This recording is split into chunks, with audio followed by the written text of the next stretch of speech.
मित्रों नमस्कार। आप सभी का रैंकर सर्कल पर वेलकम है। मैं हूं Rajiv Ranjan, BSSC CGL 3 rank 17, BSSC inter level rank 21।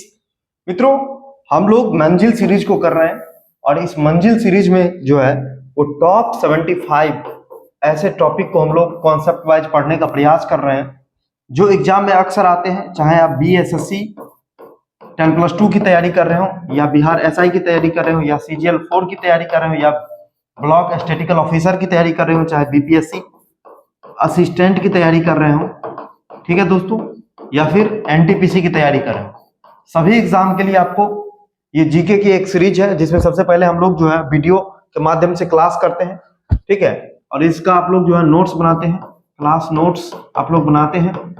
आपको इसका पीडीएफ टेलीग्राम पर दे दिया जाता है और टॉपिक वाइज फिर जो दोस्तों क्विज होता है, और उस क्विज के बाद जो है क्विज का भी हम लोग पीडीएफ देते हैं जो आपको रिवीजन करने में हेल्प करता है। तो ये हम इस सीरीज के अंतर्गत करा रहे हैं। जो भी लोग नहीं जुड़े हैं सभी लोग जो है टेलीग्राम से जुड़ जाइए।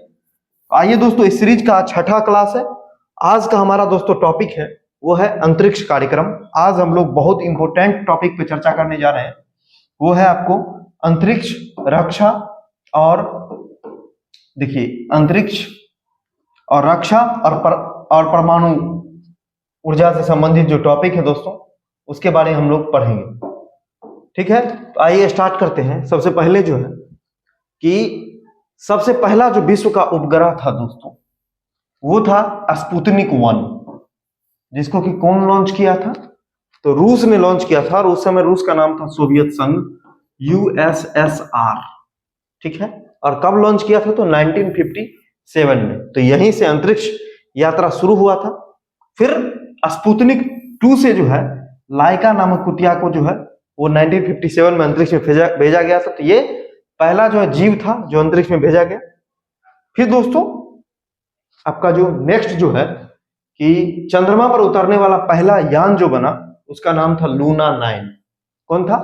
तो लूना 9 जो है चंद्रमा पर उतरने वाला पहला जो है वो आपको यान बना, और 1957 में जो है ये भी आपको यूएसएसआर ने ही उतारा था। फिर 1961 आया। 1961 में जो है अंतरिक्ष में जो है वो कोई व्यक्ति गए, और उस व्यक्ति का नाम था यूरी गार्गिन। यूरी गार्गिन ये पहले व्यक्ति थे जो अंतरिक्ष में गए, और ये किस यान से गए थे दोस्तों? तो बोस्टक यान से गए थे, ठीक है। फिर आया 1961 में ही जो है अंतरिक्ष अनुसंधान को परमाणु ऊर्जा विभाग के अधीन जो है वो लाया गया, और 1963 में जो है वो वेलेंटीना तेरेस्कोवा पहली महिला बनी जो अंतरिक्ष में गई, और ये भी यूएसएसआर से थी। तो ये जितने फैक्ट हैं वो सारे के सारे फैक्ट वीवीआई हैं, आपको सभी को याद रखना है। सबसे पहले यूएसएसआर ने स्पुतनिक 1 छोड़ा, फिर लाइका नामक कुतिया को भेजा गया स्पुतनिक 2 से, फिर लूना 9 जो है चंद्रमा पर उतरा, फिर 1961 में यूरी गार्गिन गए, और 1963 में वेलेंटीना तेरेस्कोवा गई, ठीक है। ये सारा का सारा मिशन किसका है? यूएसएसआर यानी सोवियत संघ, जो वर्तमान में रूस कहलाता है। अब देखिए दोस्तों, अब जो है साल आया 1969।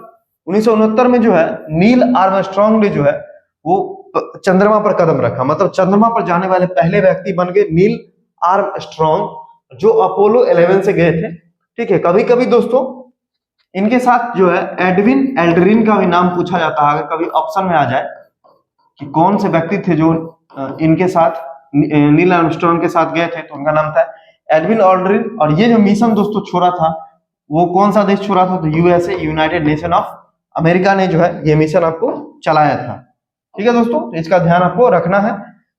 इससे पहले जो भी चलाया था वो सोवियत संघ ने चलाया था, लेकिन चंद्रमा पर जो है वो पहला मिशन किसने चलाया है? तो यूएसए ने चलाया है, यानी अमेरिका ने चलाया है।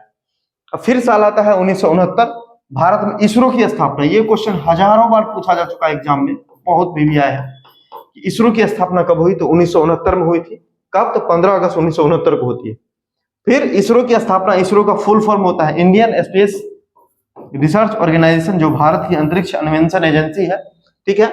और इसरो की स्थापना के बाद जो भारत ने 1975 में, ठीक है, 1975 में जो है अपना पहला उपग्रह छोड़ा था, जो जिसका नाम था आर्यभट्ट, और ये रूस की सहायता से ही छोड़ा गया था, रूस की सहायता से लॉन्च किया गया था। फिर 1984 में जो है वो राकेश शर्मा जो है अंतरिक्ष में जाने वाले पहले जो है वो भारतीय बने, और ये जो गए थे वो गए थे सोयूज T11 से गए थे, ठीक है, सोयूज T11 से गए थे, जो उस समय जो है किसका पार्ट हुआ करता था, तो यूएसएसआर का पार्ट हुआ करता था, उसी के मिशन से ये गए थे।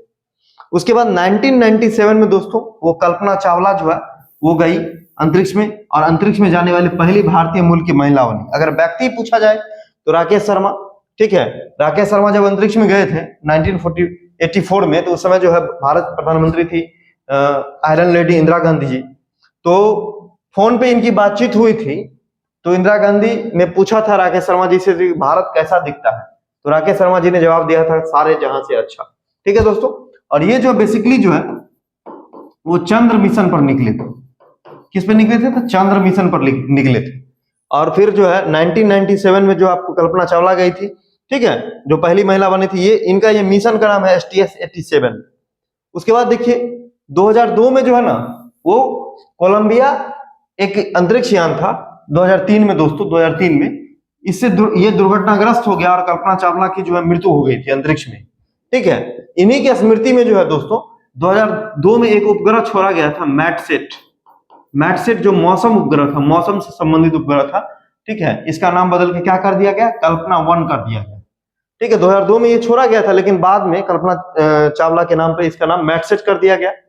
2004 में एजुसेट छोड़ा गया, जो शिक्षा के लिए जो है वो दुनिया का पहला उपग्रह था। मौसम के लिए भारत का पहला उपग्रह मैटसेट था, जिसका नाम बदल के कल्पना 1 कर दिया।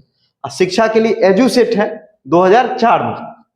उसके बाद देखिए भारत का पहला मैपिंग सैटेलाइट, यानी मैपिंग उपग्रह कौन सा है, उपग्रह का मतलब सैटेलाइट, उसका इंग्लिश है। ठीक है, तो ये आपको कार्टोसेट 1 था। उसके बाद 1984 में, अभी हम तुरंत बताया कि भारत का पहला अंतरिक्ष यात्री राकेश शर्मा थे। और भारत के पहले जो है वो अंतरिक्ष पर्यटक अभी हाल ही में जो है गोपी ठुटुकुटा,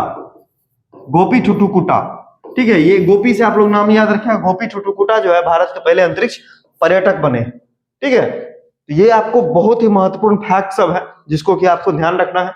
अब देखिए कि 4 अक्टूबर 1957 को सोवियत संघ ने जो है पहला मानव निर्मित उपग्रह, ये हम लोग फर्स्ट स्लाइड में भी पढ़े हैं। उपग्रह भी दोस्तों 2 प्रकार का होता है, एक होता है मानव निर्मित और एक होता है प्राकृतिक उपग्रह, जैसे कि पृथ्वी का उपग्रह चंद्रमा है। ठीक है, तो मानव निर्मित पहला उपग्रह स्पुतनिक 1 था, जो हम फर्स्ट स्लाइड में भी पढ़े हैं। 1958 में जो है अमेरिका ने जो है एक्सप्लोरर 1 पहला उपग्रह पृथ्वी की कक्षा में भेजा था। यानी कि जो हम लोग आज पढ़ते हैं ना कि पृथ्वी की निम्न कक्षा में, उच्च कक्षा में, तो इस तरह से जो पृथ्वी की कक्षा में जो भेजा था उसका नाम था एक्सप्लोरर 1, जो पहला उपग्रह था। और ये कौन भेजा था, तो USA, United state of America ने भेजा था। 20 जुलाई 1969 को नील आर्मस्ट्रांग जो है वो चंद्रमा पर कदम रखने वाले पहले इंसान बने थे। बिल्कुल, ये चीज हम पढ़ा चुके हैं। उसके बाद है कि 1971 में सोवियत संघ ने पहला स्पेस सैल्यूट 1 लॉन्च किया था, स्पेस स्टेशन। देखिए अंतरिक्ष में ना पृथ्वी की लोअर अर्थ ऑर्बिट में, मतलब निचली कक्षा में जो है लगभग पृथ्वी से जो है 500-550 किलोमीटर के आसपास जो है वो अंतरिक्ष स्टेशन बनाया जाता है।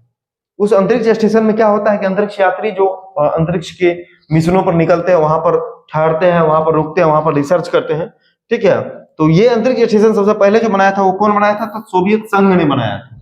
कौन बनाया था, तो सोवियत संघ ने बनाया था। अब देखिए 1998 में अंतरराष्ट्रीय स्पेस स्टेशन का निर्माण जो है शुरू किया था कौन कौन, ये जो है सोवियत संघ ने बनाया है पहला, जिसका नाम था सैल्यूट 1। लेकिन फिर इंटरनेशनल स्पेस स्टेशन बना, जिसमें आपको रूस, जापान, अमेरिका, यूरोप, कनाडा, ये सब जो है संयुक्त रूप से बनाया है। नवंबर 1963 में भारत का पहला जो साउंडिंग रॉकेट था उसका नाम था नायक अपाचे, इसको लॉन्च किया गया है। नायक अपाचे जो भारत का पहला साउंडिंग रॉकेट था वो कब लॉन्च किया गया है, तो 1963 यानी 1963 में लॉन्च किया गया है। ठीक है दोस्तों, अब देखिए अब आगे क्या है कि 1969 में इसरो की स्थापना हम पढ़ चुके हैं। 1972 में अंतरिक्ष आयोग और अंतरिक्ष विभाग, हम लोग ऐसे याद किए हैं कि आयोग और विभाग जो है वो 1972 में बना है। ठीक है, और 1974 में भारत ने जो है पहला परमाणु बम परीक्षण किया था। ये डेट भी आप लोग को याद रखना चाहिए, कभी कभी एग्जाम में डेट भी पूछ देता है। 18 मई 1974 को दोस्तों भारत ने पहला परमाणु परीक्षण किया था पोखरण में। ठीक है, तो ये चीज आपको ध्यान में रखना है। अब देखिए अब अंतरिक्ष की बहुत महत्वपूर्ण एजेंसी वगैरह है जिसके बारे में आप लोग को पढ़ना है कि कौन सी एजेंसी है। मुख्य रूप से जो है जैसे कि सेमीकंडक्टर, बस ये तो कार्य है, इसके बारे में एक बेसिक जानकारी रहेगी, इसका उद्देश्य रहेगा, फिर भी आपका काम हो जाएगा। लेकिन बेसिकली आपको जो है इसका प्रयोगशाला के बारे में क्वेश्चन आता है, जैसे आपसे पूछ सकता है सेमीकंडक्टर प्रयोगशाला कहाँ है, तो मोहाली में है। भौतिक अनुसंधान प्रयोगशाला बहुत इंपोर्टेंट है, बहुत बार ये क्वेश्चन आया है, ठीक है, अहमदाबाद में है। उत्तर पूर्वी जो है वो अंतरिक्ष अनुप्रयोग केंद्र, ये आपको उमियम मेघालय में है। भारतीय अंतरिक्ष विज्ञान और प्रौद्योगिकी संस्थान जो है वो आपको तिरुवनंतपुरम में है। और राष्ट्रीय वायुमंडलीय अनुसंधान प्रयोगशाला आपको कहां पर है, तो तिरुपति आंध्र प्रदेश में है। एंट्रिक्स, एंट्रिक्स क्या है दोस्तों, एंट्रिक्स जो है वो इसरो की वाणिज्यिक शाखा है, मतलब कॉमर्शियल जो है वो ब्रांच है, जो व्यापार वगैरह या फिर जो अंतरिक्ष उत्पादों का जो है ना वो समझौता वगैरह करती है व्यापार वाणिज्य को लेकर के। ये आपको बेंगलुरु में विक्रम साराभाई अंतरिक्ष केंद्र है, ये बहुत इंपोर्टेंट है जिसके बारे में आप लोगों ने पढ़ा है और ये बार बार क्वेश्चन भी है। ये कहाँ है, तिरुवनंतपुरम में है, ठीक है। उसके बाद दोस्तों सबसे इंपोर्टेंट है सतीश धवन अंतरिक्ष केंद्र। सतीश धवन अंतरिक्ष केंद्र श्रीहरिकोटा जो है आंध्र प्रदेश में है। और बहुत बार ये क्वेश्चन आपको पूछा जा चुका है, क्योंकि भारत का जो है वो मैक्सिमम जो उपग्रह का प्रक्षेपण होता है वो श्रीहरिकोटा में होता है, ठीक है। उसके बाद है अंतरिक्ष उपग्रह जो केंद्र है या UR राव जो उपग्रह केंद्र है दोस्तों, ये आपको कहाँ है, बेंगलुरु में है। तो बेंगलुरु में जो है इसरो का जो है मेन सेंटर भी है और बहुत सारा जो है वो सेंटर भी है।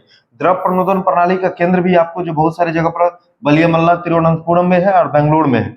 उसके बाद इसरो टेलीमेट्री निगरानी और नियंत्रण का भी मुख्यालय कहाँ पर है दोस्तों, ये बेंगलोर में है, ठीक है।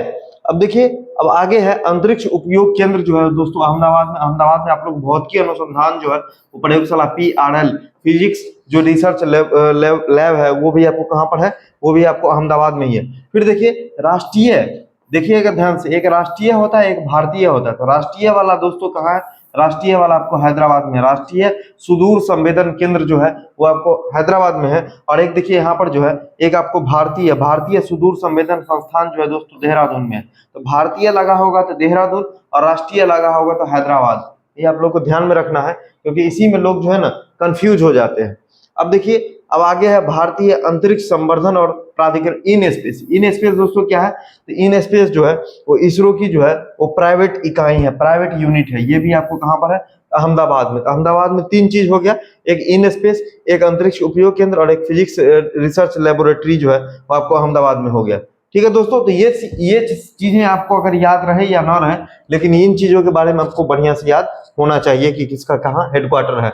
अब देखिए आपको जो इससे भी बहुत बार क्वेश्चन आए हैं कि जो इंपोर्टेंट जो एजेंसी है और उसका जो है किस देश की कौन सी एजेंसी है और कब कब स्थापना, जैसे कि रूस की जो है आपको RFSA है शॉर्टकट में, और इसको हम लोग रॉसकॉस्मोस भी बोलते हैं, कहीं कहीं पर जो है रॉसकॉस्मोस भी आपको लिखा जाता है, ठीक है, रॉसकॉस्मोस भी लिखा जाए। रूस की जो प्रमुख अंतरिक्ष एजेंसी है, ठीक है। उसके बाद अमेरिका की नासा, आप लोग जानते हैं नासा की स्थापना दोस्तों 1958 में हुई थी। और ये क्वेश्चन एक बार जो है हम पेपर दे रहे थे किसी एग्जाम का, उसमें ये क्वेश्चन आया हुआ कि नासा की स्थापना कब हुई है। ये आपको अमेरिका की और विश्व की अग्रणी अंतरिक्ष एजेंसी है दोस्तों ये। उसके बाद इसरो के बारे में अभी आप लोग जानते हैं कि 1969 में इसकी स्थापना हुई, बेंगलोर में है, ठीक है। इसका आदर्श वाक्य क्या है, तो मानव जाति की सेवा में जो अंतरिक्ष प्रौद्योगिकी, ठीक है। उसके बाद देखिए यूरोपीय स्पेस एजेंसी की स्थापना 1975 में होती है। ये यूरोप की अंतरिक्ष एजेंसी है, ठीक है।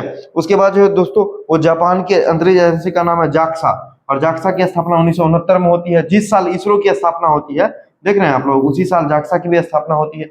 ये जापान की आपको अंतरिक्ष एजेंसी है, ठीक है।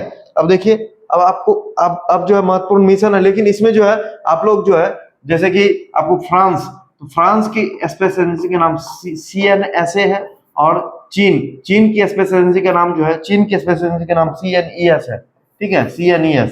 इसमें कंफ्यूज नहीं करना है, इसमें जो आपको कंफ्यूज नहीं करना है, चीन का नाम है और ये आपको फ्रांस की स्पेस एजेंसी का नाम है, ठीक है। गगनयान जो है ना, गगनयान वो आपको 2025 में लॉन्च होने वाला है, ठीक है। गगनयान का जो है ये 2022 वाला जो है ये मिशन नहीं है। चंद्रयान 3 दोस्तों लॉन्च हो चुका है। आदित्य L1 भी आपको लॉन्च हो चुका है, सितंबर 2023 में लॉन्च हो चुका है, ठीक है। निसार जो है आपको जनवरी 2023 का टारगेट था, लेकिन ये अभी तक लॉन्च नहीं हुआ, ये भी भविष्य में संभावित है। ये आपको नासा और इसरो के द्वारा जो है वो संयुक्त रूप से चलाया गया। मंगलयान 2 जो है 2025-26 में लॉन्च किया जा चुका है। अंतरराष्ट्रीय स्पेस स्टेशन 2028 में जो है भारत अपना अंतरराष्ट्रीय स्पेस स्टेशन बनाने जा रहा है। इसके अलावा भी आपको बहुत सारा मिशन, जैसे चंद्रयान 1 कब लॉन्च किया गया था दोस्तों? तो 22 अक्टूबर 2008 को लॉन्च किया गया था। इसके यान का नाम था PSLV-C11। चंद्रयान 2 दोस्तों, चंद्रयान 2 जो है वो GSLV MK3 से, GSLV MK3 M1 से 22 जुलाई 2019 को लॉन्च किया गया था। और ये मिशन जो है, ये मिशन हमारा क्या हो गया था? फेल हो गया था। ठीक है, चंद्रयान 3 जो है, चंद्रयान 3 जो आपको लॉन्च किया गया है LV-M3M4 से लॉन्च किया गया है 14 जुलाई 2023 को, 14 जुलाई 2023 को लॉन्च किया गया, जिसमें हम लोग सफल हो गए हैं। और ये चंद्रमा की दक्षिणी ध्रुव पर जो है वो सॉफ्ट लैंडिंग करने वाला दुनिया का पहला देश बना है। ठीक है, और चंद्रमा पर जो है सॉफ्ट लैंडिंग करने वाला भारत जो है ओवरऑल जो है चौथा देश बना है।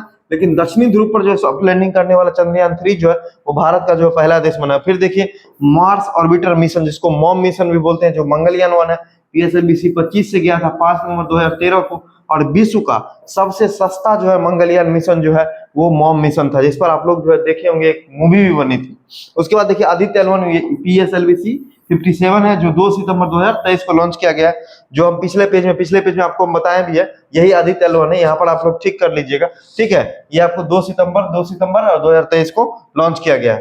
ठीक है, अब देखिए अब आगे क्या है कि यान जो होता है दोस्तों, यान का जो विकास क्रम है, यान क्या होता है जानते हैं?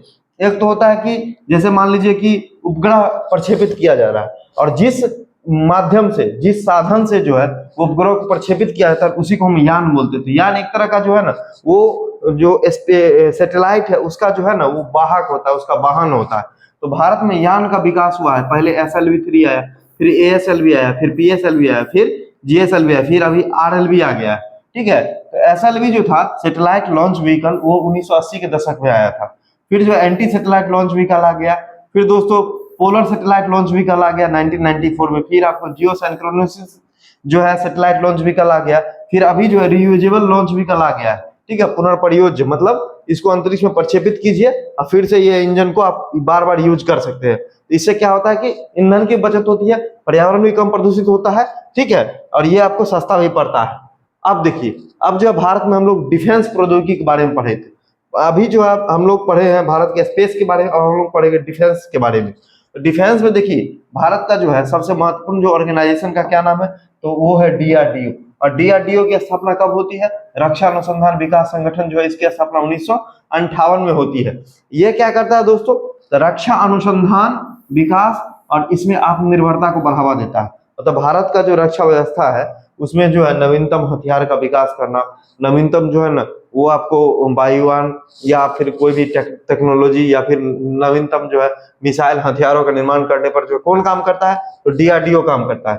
ठीक है, अब देखिए प्रमुख और महानिदेशक जो होते हैं, रक्षा मंत्री के जो वैज्ञानिक सलाहकार होते हैं ना, वो इसमें आपको काम करते हैं इसके महानिदेशक के रूप में। डॉक्टर APJ अब्दुल कलाम को भारतीय मिसाइल प्रौद्योगिकी का जनक यानी मिसाइल मैन ऑफ इंडिया कहा जाता है। ठीक है, ये सब लोग जानते ही होंगे मैक्सिमम लोग। उसके बाद जो है भारत ने जो है सबसे पहले जो है बृहद स्तर पर जो है ना इंटीग्रेटेड मिसाइल डेवलपमेंट प्रोग्राम, जिसको हम लोग IGMDP बोलते हैं, वो शुरू किया था 1982-83 में। ठीक है, इसमें इसके अंतर्गत दोस्तों 5 प्रकार की मिसाइलें बनाई गई थी, जिसको हम लोग शॉर्टकट में हम लोग क्या करते हैं, पटना के नाम जानते हैं। P for Prithvi, A for अग्नि, T फॉर त्रिशूल, N फॉर नाग और A फॉर अस्त्र। तो ये 5 मिसाइल दोस्तों किसके अंतर्गत आया था? तो IGMDP के अंतर्गत बनाया गया था। ये आपको इंदिरा गांधी ने जो है, उस समय जो प्रधानमंत्री थी इंदिरा गांधी जी, उन्होंने जो है इसकी आधारशिला रखी थी। और ये DRDO द्वारा जो है संचालित किया गया था। इसका उद्देश्य क्या था? इसका उद्देश्य था कि भारत को जो है वो मिसाइल बनाने में, जो मिसाइल में जो है ना वो आत्मनिर्भर बनाना है, भारत की रक्षा व्यवस्था को मजबूत करना है। अब देखिए, अब जो महत्वपूर्ण जो मिसाइल है दोस्तों उसके बारे में बताया गया है। इंपोर्टेंट मिसाइल कौन कौन? सबसे पहले पृथ्वी। ठीक है, पृथ्वी मिसाइल की श्रृंखला है, जो जमीन से मार करने वाली जो है बैलिस्टिक मिसाइल है। मतलब देखिए मिसाइल भी आपको क्या होती है? माध्यम पर माध्यम, एक तो होती है आपको जमीन से कहां पर मार करती है, जमीन से आपको हवा में मार करती है। एक जो होता है दोस्तों वो आपको जमीन से मतलब जल में मार करती है, जमीन से जल। ठीक है, मतलब हर एक माध्यम होता है। और एक जो होता है दोस्तों हवा से हवा में मार करती है, हवा से हवा में मार करती है। तो इस तरह की मिसाइलें जो है, ये जो मिसाइल है दोस्तों वो बहुत ही फेमस होती थी। इनका कैटेगरी है अपना अपना, जैसे कि आप देख लीजिए जो पृथ्वी मिसाइल है, नाम ही है पृथ्वी, यानी धरती से उठ के जो मार करती है। उसके बाद पृथ्वी 1 जो है थल सेना के लिए बनाया गया है। इसकी मारक क्षमता 150 किलोमीटर थी। इसका प्रथम परीक्षण जो है पृथ्वी का प्रथम परीक्षण 1988 में किया गया था। पृथ्वी 2 वायुसेना के लिए बनाया गया है दोस्तों। इसकी मारक क्षमता 250 से 350 किलोमीटर है। अब पृथ्वी 3 जो है वो नौसेना के लिए बनाया गया है, जिसकी मारक क्षमता आपको क्या है 350 किलोमीटर। मतलब क्षमता बढ़ती जा रही है। पहले बना थल सेना के लिए, फिर बना एयरफोर्स के लिए, फिर बना नेवी के लिए। ठीक है, 1988 में ये शुरू हुआ था पृथ्वी मिसाइल। अब देखिए, अब दूसरा है धनुष। तो धनुष क्या है दोस्तों, तो ये आपको पृथ्वी 2 का जो है ना नौसैनिक संस्करण है। पृथ्वी 2 किसके लिए है, तो वायुसेना के लिए, उसी का नौसैनिक संस्करण है दोस्तों धनुष। ये आपको जमीन से जमीन पर मार करने वाली मिसाइल है। इसकी मारक क्षमता 350 किलोमीटर है। फिर दोस्तों आकाश, आकाश मिसाइल की विशेषता नाम से स्पष्ट है, आकाश माने आकाश में मार करने वाली। ये आपको जमीन से आकाश में मार करने वाली मध्यम रेंज की मिसाइल है। ठीक है, इसकी मारक क्षमता दोस्तों कितना है, तो 30 किलोमीटर इसकी मारक क्षमता है। मोबाइल लॉन्चर से प्रक्षेपण, मोबाइल लॉन्चर का मतलब क्या होता है, इसको जो है ना वो कहीं से भी लॉन्च किया जा सकता है। मोबाइल लॉन्चर का मतलब जो है एक जगह अस्थाई लॉन्च करने के लिए अस्थाई जगह लॉन्च पैड की जरूरत नहीं है, मतलब घूम फिर के भी कहीं भी इसको ले जाया जा सकता है। ठीक है, ये अमेरिका के पेट्रियट मिसाइल से इसकी तुलना की जाती है। अब देखिए अग्नि सीरीज, जो बहुत ही महत्वपूर्ण भारत का मिसाइल है। अभी अग्नि 5 आपको चल रहा है। सबका रेंज देखिए, अग्नि 1 का जो मिसाइल है 700 किलोमीटर का, फिर 2 से 2000, अग्नि 3 का 3000, अग्नि 4 का 3500 किलोमीटर, अग्नि 5 का 5000 किलोमीटर जो इसका रेंज है। ठीक है, इसको हम बोलते हैं आईसीबीएम। आईसीबीएम का मतलब होता है inter continental ballistic missile. Inter continental का मतलब क्या होता है, कॉन्टिनेंट का मतलब होता है महाद्वीप, इंटर कॉन्टिनेंटल मतलब अंतर महाद्वीपीय मिसाइल है। मतलब एक महाद्वीप से दूसरे महाद्वीप में भी ये मिसाइल क्या कर सकती है, मार कर सकती है। ठीक है, और ये आपको एक सैटेलाइट रोधी मिसाइल भी है, मतलब दूसरे देश का सैटेलाइट को जो है ये नष्ट भी कर सकती है। एंटी सैटेलाइट है ये जो अग्नि मिसाइल है ना वो एंटी सैटेलाइट श्रृंखला में शामिल है। ठीक है दोस्तों, ये आप लोग समझ रहे होंगे कि क्या सब ये सब है, ये सब बहुत इंपॉर्टेंट है। बहुत बार इससे क्वेश्चन आते हैं और लोग इसको पढ़ते नहीं है, छोड़ देते हैं, इसलिए हम पढ़ा रहे हैं आप लोगों को। जमीन से हवा में मार करने वाली आपको त्रिशूल मिसाइल है। अभी आकाश आप लोगों ने पढ़ा था और ये त्रिशूल मिसाइल है। ठीक है, ये छोटी दूरी का है जबकि आकाश मध्यम दूरी का था। उसकी मारक क्षमता 30 किलोमीटर थी, इसकी मारक क्षमता 9 किलोमीटर है। 2008 में जो है इसका जो है समर्पण किया। उसके बाद दोस्तों देखिए नाग मिसाइल।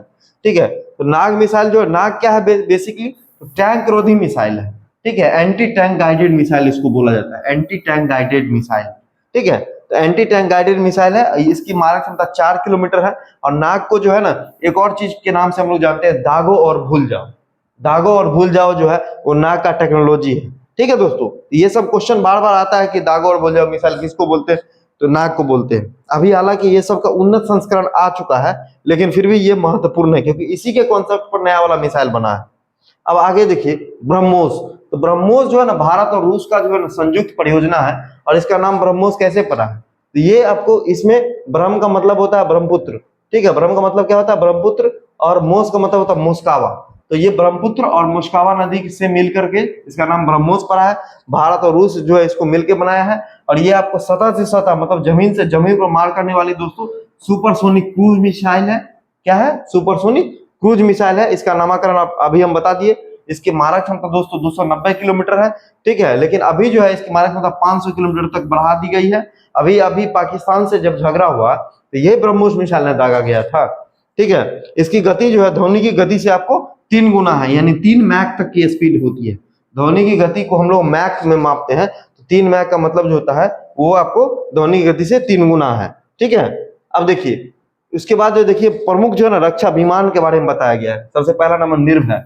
तो निर्भय विमान का क्या काम है दोस्तों, तो प्रथम जो है ना स्वदेश निर्मित सबसोनिक क्रूज जो है ना मिसाइल है। ठीक है, मतलब स्वदेश निर्मित सबसोनिक जो है ना वो विमान है, मिसाइल है। कौन, निर्भय। और लक्ष्य क्या है दोस्तों, तो बिना पायलट का विमान। डीआरडीओ इसका विकास किया है बिना पायलट का। निशांत क्या है दोस्तों, ये भी आपको मानव रहित है। मानव रहित जो है ना विमान है। रुस्तम क्या है, तो रुस्तम जो सभी मौसम में उपयोगी एक तरह का खुफिया विमान है। समझ रहे हैं आप लोग, ये इतना इंपोर्टेंट सब है। मतलब निर्भय क्या है, तो स्वदेश निर्मित है पहला, डीआरडीओ द्वारा बिना पायलट के लक्ष्य और निशांत है। रुस्तम जो है नौसैनिक मिसाइल है जो आपको खुफिया जानकारी देता है सभी मौसम में। उसके बाद देखिए दोस्तों, जो प्रमुख पनडुब्बी है जो भारत की जो है वो रक्षा के लिए, ये सब पनडुब्बी का नाम आप लोग सुने हुए, आईएनएस अरिहंत। अरिहंत क्या है दोस्तों, तो पहली स्वदेशी परमाणु पनडुब्बी है। ठीक है, ये क्वेश्चन आपको आ सकता है एग्जाम में, पहली स्वदेशी परमाणु पनडुब्बी कौन है, तो आईएनएस अरिहंत है। आईएनएस चक्र क्या है, तो ये भी आपको एक प्रकार की परमाणु पनडुब्बी ही है। ठीक है, आईएनएस कलवरी क्या है, तो स्कॉर्पियन श्रेणी की पहली पनडुब्बी। ठीक है। स्कॉर्पिन श्रेणी की जो भारत पनडुब्बी बना रहा है उसमें पहली पनडुब्बी कौन है? आईएनएस कलवरी, इसका नाम महत्वपूर्ण है। आईएनएस विक्रांत क्या है? तो देश का पहला स्वदेशी विमान वाहक जलपोत है। अब विमान वाहक पोत का मतलब समझ रहे हो, ये इतना बड़ा है आईएनएस विक्रांत कि इस पर जो है ना विमान को अटैच किया जाता है, विमान को इस पर रखा जाता है, ठीक है। मतलब जब विमान को लैंड कराया जाता है एक ऐसा विमान को ये ढोने वाला जो है वो पोत है और स्वदेशी है आईएनएस विक्रांत, ठीक है, पहला स्वदेशी है। तो इस चीज को आप लोग नोट कर लीजिएगा। अब आगे देखिए प्रमुख जो लड़ाकू विमान है, देखिए भारत के जो है ये सब लड़ाकू विमान का आप लोग नाम सुने होंगे, ठीक है। जैसे सुखोई 30 का नाम सुने होंगे, 2 इंजन वाला है।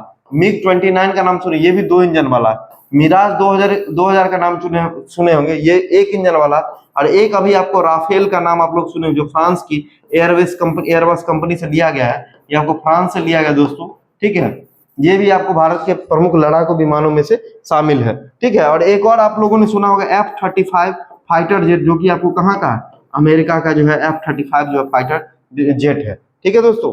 अब देखिए अन्य देश के जो है रक्षा उपकरण कौन कौन है, देखिए सबसे पहला में युद्धक टैंक अर्जुन है। अर्जुन का विकास जो है दोस्तों वो कौन किया है? डीआरडीओ द्वारा किया गया है, ठीक है। ये आपको टैंक है। उसके बाद जो है T-19 क्या है? तो T-19 जो है ना, T-19S एक भीष्म टैंक है।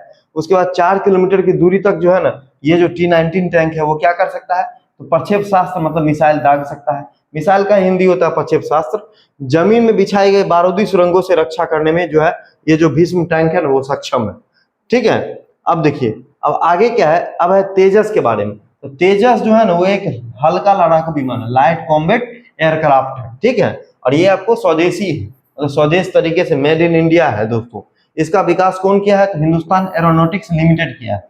जितने भी आपको वायुयान संबंधी जो भी जो निर्माण कार्य है दोस्तों वो कौन करता है भारत में? तो HAL करता है, ठीक है, हिंदुस्तान एरोनॉटिक्स लिमिटेड करता है। जनवरी 2011 में इसको एयरफोर्स में शामिल किया गया था और 2011 में जुलाई 2011 में इसे भी फिर से जो है एयरफोर्स में परमानेंटली शामिल कर, यहाँ पर सौंपा गया था, यहाँ पर परमानेंटली शामिल कर दिया। किसको? तेजस के बारे में ये सारी चीज बोल रहे हैं, जो स्वदेशी जो है हल्का लड़ाकू विमान है, ठीक है, उसके बारे में बोल रहे हैं। अब देखिए अब है आपको पिनाका। तो पिनाका क्या है? तो मल्टी बैरल रॉकेट लॉन्चर है, मतलब एक बार में बहुत सारा रॉकेट को पिनाका से लॉन्च किया जा सकता है, ये रॉकेट लॉन्चर है, ठीक है। इसका नाम भगवान शंकर का धनुष है पिनाक, उसी के नाम पर रखा गया है, ठीक है। अब देखिए पिनाका 44 सेकंड में जो 12 रॉकेट जो है प्रक्षेपित कर सकता है, 12 रॉकेट को मात्र 44 सेकंड में पिनाका जो है ना प्रक्षेपित कर सकता है। अब आगे क्या है दोस्तों? तो रक्षा उत्पादन से जुड़ा हुआ एजेंसी है, इससे भी बहुत बार जो एग्जाम में क्वेश्चन आया हुआ है। उसका मुख्यालय जैसे कि भारत इलेक्ट्रॉनिक्स लिमिटेड, ठीक है, BEL का मुख्यालय कहाँ है? तो बेंगलोर में है। भारत डायनामिक्स लिमिटेड का कहाँ है? तो हैदराबाद में है। हिंदुस्तान एरोनॉटिक्स लिमिटेड का बेंगलोर में है। मिश्र धातु निगम लिमिटेड का हैदराबाद में है। Garden rich ship builders limited जिसको GRSC बोलते हैं कोलकाता में है। भारत अर्थ मूवर्स लिमिटेड का बेंगलोर में है। गोवा शिपयार्ड का जो है आपको कहाँ पर है? तो गोवा में है, ठीक है। उसके बाद देखिए मझगांव डॉक लिमिटेड कहाँ है? तो मुंबई में है। ऑर्डिनेंस फैक्ट्री का बोर्ड कहाँ है? कोलकाता में है। हिंदुस्तान शिपयार्ड लिमिटेड कहाँ है? तो विशाखापट्टनम है। ये सबसे जो है ना बार बार क्वेश्चन आया हुआ है एग्जाम में, ये जितना भी मैंने अभी पढ़ाया इससे एक बार जो पूछा गया था हमारे SI के एग्जाम में कि गार्डन रिच शिप बिल्डर्स जो है कहाँ पर है, तो ये आपको कहाँ है? ये आपको कोलकाता में, ठीक है। तो ये ऐसा नहीं है, जो पूछा गया उसी को आपके सामने जो प्रस्तुत किया जाता है, ठीक है। तो अच्छे से आप लोग पढ़िए। तो अब हम लोग पढ़ेंगे युद्धाभ्यास के बारे में, जो इंपोर्टेंट युद्धाभ्यास है, जैसे नोमैडिक एलिफेंट मंगोलिया का, अलनगा ओमान से हम लोग एक्सरसाइज करते हैं। फिर आपको ईस्टर्न ब्रिज भी आपको ओमान से करते हैं। अलनगा आपको नेवी का है, जबकि ईस्टर्न ब्रिज आपको एयरफोर्स का, ठीक है। उसी तरह से नसीम अल बहर भी आपको किसका है? नसीम अल बहर भी आपको क्या है? तो नेवल एक्सरसाइज है। गरुड़ शक्ति, ठीक है, गरुड़ शक्ति, इंडो कारपेट, समुद्र शक्ति, ये तीनों का तीनों आपको किससे है? ये तीनों का तीनों आपको इंडोनेशिया से, ठीक है, ये तीनों का तीनों आपको इंडोनेशिया से है, ठीक है। जबकि शक्ति जो है सीधे सीधे शक्ति दोस्तों वो आपको फ्रांस से है। यहाँ पर क्या होना चाहिए? यहाँ पर आपको फ्रांस होना चाहिए, इंडोनेशिया से शक्ति नहीं है, ठीक है। समुद्र शक्ति है, जो कि नाम से स्पष्ट है कि समुद्र शक्ति, समुद्री होगा, नेवल एक्सरसाइज है, नेवी का है, और ये आपको इंडोनेशिया से है। वहीं आपको जो इंडो कारपेट भी है, गरुड़ शक्ति आपको जो है एयरफोर्स का है, इंडो कारपेट आपको जो है थल सेना का है, ठीक है। जबकि फ्रांस के साथ जो हम लोग एक्सरसाइज करते हैं दोस्तों, 3 एक्सरसाइज जो फ्रांस के साथ किया जाता है, वरुण, ठीक है, उसके बाद शक्ति देखिए, और एक और होता है दोस्तों गरुड़, ठीक है, गरुड़। इस तीनों का आप लोग को ध्यान में रखना है, वरुण, गरुड़ और शक्ति। ये तीनों के तीनों एक्सरसाइज किससे? शक्ति थल सेना का होता है दोस्तों, ये आपको आर्मी करती है, वरुण आपको नेवी करती है, और गरुड़ जो है एयरफोर्स करती है। ये तीनों का तीनों आपको कौन करता है?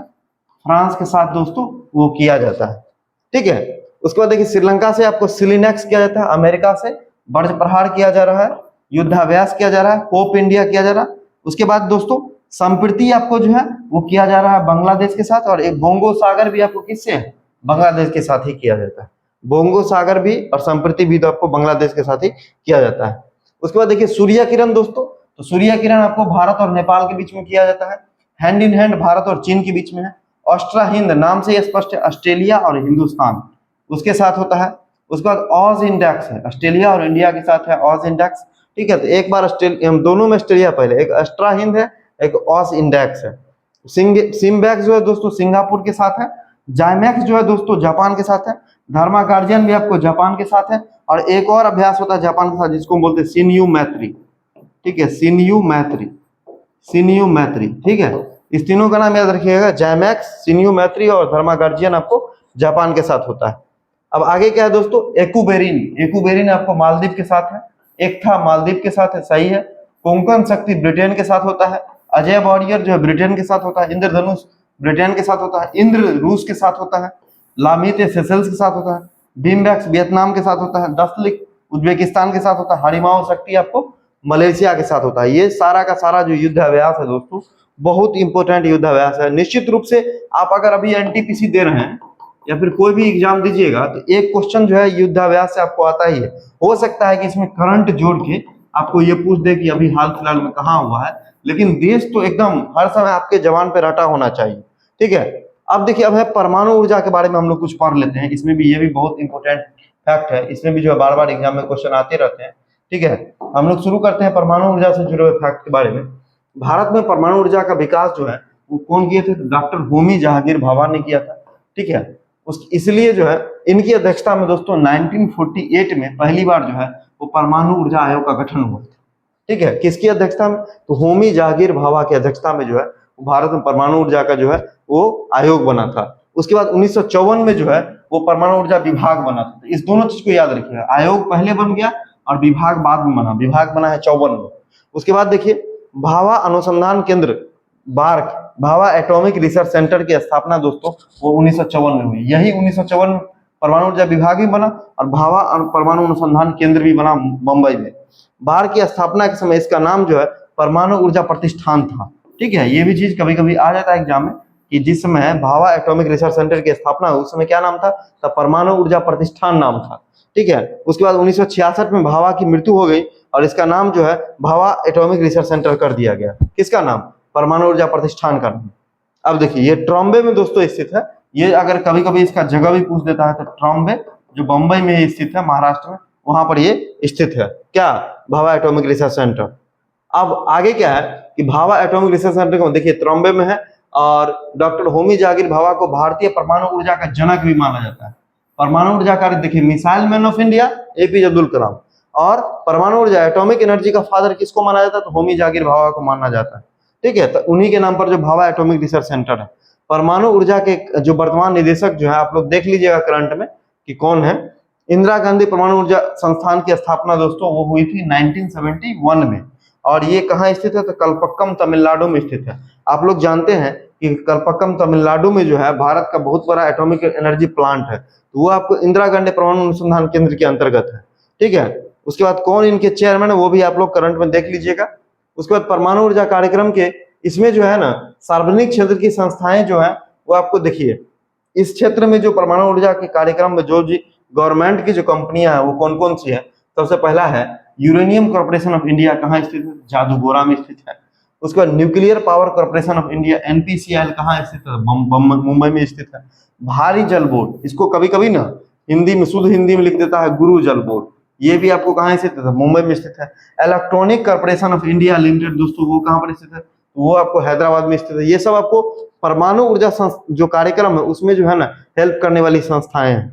अब आगे देखिए कि परमाणु ऊर्जा संयंत्र भारत में जो है वो कहाँ कहाँ पर? सबसे पहला, ये बहुत इंपोर्टेंट है, बहुत बार एग्जाम में आया है कि भारत का पहला परमाणु ऊर्जा जो है ना वो कौन सा है तो तारागढ़ है। परमाणु ऊर्जा केंद्र जो तारापुर है, तारागढ़ नहीं तारापुर है, और ये महाराष्ट्र में स्थित है। और ये किसकी सहायता से लगाया गया था तो अमेरिका की सहायता से, कब तो 1969 में लगाया गया।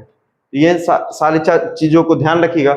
उसके बाद सबका ईस्वी और जगह याद रखिए। रावत भाटा जो है 1973 में राजस्थान में लगाया गया था कनाडा की हेल्प से।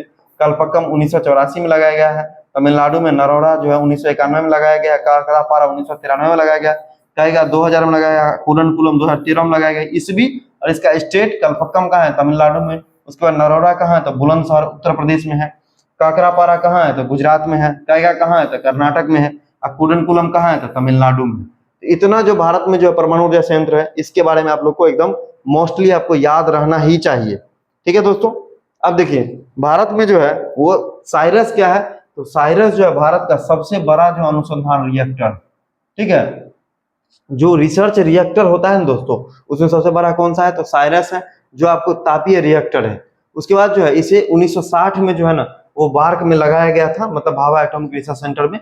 किसकी हेल्प से तो कनाडा की हेल्प से लगाया गया था। साइरस में ईंधन के रूप में जो है ना यूरेनियम का इस्तेमाल होता है, और मंदक के रूप में दोस्तों भारी जल का इस्तेमाल होता है। किसमें ये साइरस जो है रिएक्टर में। अब देखिए भारत का पहला फास्ट ब्रीडर जो न्यूट्रॉन रिएक्टर का नाम कामिनी है। बहुत बार ये क्वेश्चन आ चुका है कि भारत का पहला जो है फास्ट ब्रीडर जो न्यूट्रॉन रिएक्टर कौन सा है, उसका नाम है कामिनी। और कामिनी कहाँ लगाया गया था कलपक्कम में, जो कलपक्कम में जो परमाणु ऊर्जा संस्थान है वहां पर लगाया गया है तमिलनाडु में। फास्ट ब्रीडर परीक्षण में जो रिएक्टर को जीरो पावर रिएक्टर भी बोला जाता है। ये जो फास्ट ब्रीडर रिएक्टर है ना इसका एक और नाम है जीरो पावर रिएक्टर। ठीक है। विश्व का पहला परमाणु परीक्षण अमेरिका में हुआ था 1945 में, वो उस व्हाइट सैंड में। और भारत का जो हुआ था वो पहला आपको 18 में 1974 में हुआ है पोखरण में, जो हम शुरू में भी बता दिए हैं। ठीक है। इसका नाम क्या था दोस्तों तो पोखरण में जो है इसका प्रक्षेपण हुआ था। इसका जो है इस परीक्षण का नाम था स्माइलिंग बुद्धा। ये आपको ये भी क्वेश्चन में बार बार पूछता है। भारत का जो पहला परमाणु परीक्षण हुआ पोखरण में, उसका टैगलाइन क्या था तो स्माइलिंग बुद्धा था। 12 किलोटन के साथ हुआ था। उसमें इंदिरा गांधी प्रधानमंत्री थी और राष्ट्रपति थे बीबी गिरी।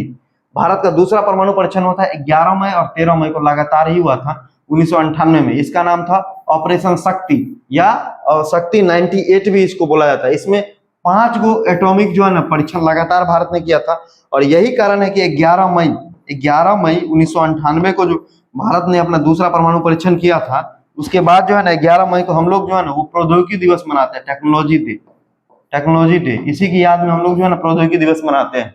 ठीक है। इस परीक्षण में जो है ना इस समय जो है प्रधानमंत्री थे अटल बिहारी वाजपेयी और राष्ट्रपति थे KR नारायण। शक्ति 98 को सफल बनाने में आपको APJ अब्दुल कलाम का जो है ना प्रमुख योगदान है। ठीक है। तो ये भारत के इतिहास में, भारत के परमाणु ऊर्जा, भारत की ऊर्जा सुरक्षा में बहुत महत्वपूर्ण जो है, आपको ये सारी चीजों को ध्यान में रखना ही रखना है। ठीक है। अब हम लोग आगे देखते हैं कि इसके अलावा देखिए सिर्फ जो है शक्ति 98 में APJ अब्दुल कलाम नहीं है, बल्कि अनिल काकोदकर और R चिदम्बरम जी का भी नाम आप लोग को ध्यान में रखना है। अब आगे देखिए, आगे जो है आज का जो टॉपिक है दोस्तों वो समाप्त हो चुका है। ठीक है। और जो आज हम लोगों ने पढ़ा है वो बहुत ही इंपोर्टेंट, बहुत ही VVI टॉपिक था। आज हम लोगों ने जो पढ़ा दोस्तों वो पढ़ा हम लोगों ने अंतरिक्ष प्रौद्योगिकी के बारे में, अंतरिक्ष का जो बेसिक नॉलेज होता है उसके बारे में पढ़ा। उसके बाद जो दोस्तों रक्षा के बारे में पढ़ा और परमाणु ऊर्जा के बारे में। 3 टॉपिक आज हम लोगों ने कवर किया है दोस्तों। इसको आप लोग जो इसका PDF जो है वो आपको टेलीग्राम में दे दिया जाएगा, और इस पर आधारित क्विज जो है आपको कल जो है शाम में, प्रतिदिन जो है शाम में आपको रात में जो है 9:30 बजे या 9 बजे के आसपास जो है टेलीग्राम पे होता है।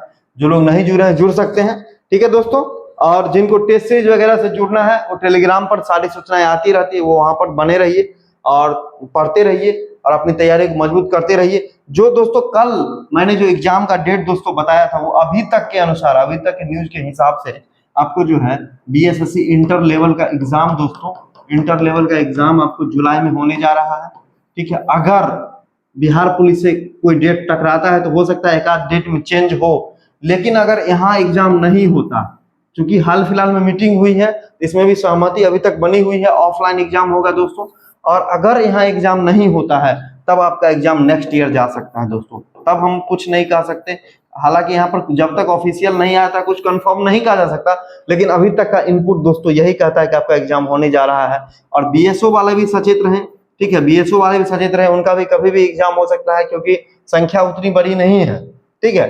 अब बात रहा कि आज दोस्तों बीपीएससी एएसओ की बहाली आई है 41 सीट पर इसका एग्जाम पैटर्न जो है वो आपको मोस्टली आपको बीएसएससी सीजीएल की तरह होने वाला है। ठीक है, तो जो बीएसओ वाले हैं, ठीक है, चाहे वो बीपीएससी एएसओ वाले हैं, चाहे वो इंटर लेवल वाले हैं, चाहे सीजीएल 4 वाले हैं, सबका जो एग्जाम पैटर्न है दोस्तों वो लगभग सेम है। इसी के लिए जो हम लोगों ने जो है बीएसएससी का दोस्तों टेस्ट सीरीज निकाला जो सभी के लिए आपको उपयोगी है। 40 टेस्ट है। ठीक है, जो लोग जुड़ना चाहते हैं टेलीग्राम पे बने रहिए, उनको जो है वहां पे सारी इंफॉर्मेशन दी जाती है। अभी आप लोग पढ़ते रहिए, इसका पीडीएफ वगैरह जो आज हम लोगों ने पढ़ा है इन सभी का पीडीएफ आपको जो है वो बहुत जल्द जो है आपको टेलीग्राम पर दे दिया जाएगा और वहां से आप लोग नोट्स बना लीजिएगा। नोट्स बनाने के बाद जो है वो आप लोग क्विज अटेम्प्ट कीजिए और अपने आप अपने कॉन्सेप्ट को मजबूत कीजिए। सारे एग्जाम में एनटीपीसी में भी यहाँ से क्वेश्चन आ सकता है। ठीक है, आप बिहार पुलिस का तैयारी कर रहे हैं, बिहार दरोगा की तैयारी कर रहे हैं, सब में क्वेश्चन आ सकता है। इसलिए आप इसकी महत्ता जो हम पढ़ा रहे हैं वो कॉमन टॉपिक को लेके चल रहे हैं, इसलिए आप लोग जो है इस चीज का ध्यान रखिए, पढ़िए, शेयर कीजिए, लाइक कीजिए, सब्सक्राइब कीजिए और जुड़े रहिए। धन्यवाद।